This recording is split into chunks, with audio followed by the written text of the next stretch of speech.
मालदा में भारतीय जनता पार्टी की बड़ी नेत्री स्मृति ईरानी चुनाव प्रचार के लिए मालदा आईं और राज्य सरकार पर जमकर निशाना साधा। उन्होंने ओल्ड मालदा सेतु मोड़ इलाके में उम्मीदवारों के नामांकन के लिए निकाले गए जुलूस में हिस्सा लिया और हजारों की संख्या कार्यकर्ता मौजूद रहे। इस संबंध में स्मृति ईरानी एवं भाजपा प्रत्याशी ने क्या कहा, आइए सुनते हैं। নরেন্দ্র মোদী 40 কোটি টাকা মাত্র গ্রামের সড়কের যোজনার জন্য পাঠিয়েছিলেন। টিএমসি সরকার কাটমানি নিয়ে করাপশন করে ওই টাকাটা গরিব মানুষ অবধি পৌঁছানোর জন্য একটা বাধা করেছে।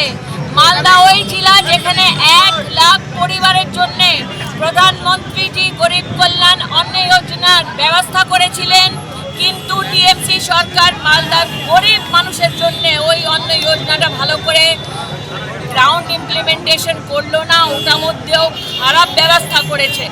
মালদা ওই জেলা যেখানে 50,000 গরিব মানুষের ব্যাংকের খাতা নরেন্দ্র মোদী নিজের একটা জনধন যোজনার মাধ্যমে থেকে খুলে দিয়েছিলেন, কিন্তু আজকে টিএমসি পুরো দেশে কাটমানির জন্যে, হিংসার জন্যে, মহিলার অপমান জন্যে জানা যাক।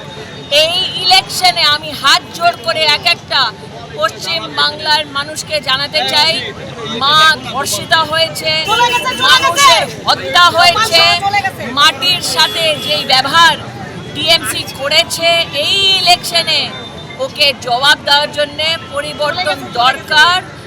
বাংলায় একটা মানুষ বলছে চাই বিজেপি সরকার। দলের উপরে কৃতজ্ঞ। আমার জেলার টিম, জেলা সভাপতি সহ, রাজ্য টিম, রাজ্য সভাপতি সহ এবং সেন্ট্রাল নেতৃত্ব সবার উপর আমি কৃতজ্ঞ। এই সিটটাই আমাকে মনে করেছেন যে এত ভালো সিটে ক্যান্ডিডেট করা, এই জন্য আমি কৃতজ্ঞ। এই সিট তো আমাদের জেতাই, কোনো মানুষের মুখে এখনো সংশয় দেখিনি যে এই সিটটা হারতে পারে বা জিতবেন। ওই খালি নকশাল, সিপিএম আর যেগুলো বাকি আছে ওই কথা বলেন, বাকি সব দলই নাকি আমি করেছি এরকম বলেছে। আমি তো জানি যে উনি রুবিনুরের খুব করে পৌরসভার টিকিট পেয়েছিলেন কংগ্রেস থেকে, তারপর পৌরসভায় জিতেছিলেন, তারপর আবার মনে হয় ভয়ে আবার তৃণমূলে ঢুকে গেছিলেন। বলছে নাকি, আমরা ব্যক্তিগত কোথায় বিশ্বাসী না, কেউ যা বলছে শুনছি। আমাদের লক্ষ্য ইংলিশ বাজারের উন্নয়ন, ইংলিশ বাজারের মানুষের উন্নয়ন। ইংলিশ বাজার হচ্ছে উত্তরবঙ্গের গেট। এইখানের মানুষের মান, জীবন ধারণের মান যেভাবে উন্নত হওয়া দরকার এই শহরে, এই গ্রামের, সেটা কিন্তু এখানে আজ পর্যন্ত হয়নি। এখনো পর্যন্ত এখানে মন্ত্রী থেকেছেন অনেকে, বামফ্রন্ট ক্ষমতায় ছিল, তৃণমূল ক্ষমতায় আছে, তাদের মন্ত্রী ছিল, কিন্তু সেই উন্নতি এখানে হয়নি। আজকে সার্ফেস ওয়াটার এখন পর্যন্ত হলো না। শহরের মানুষ পানীয় জল পায় না।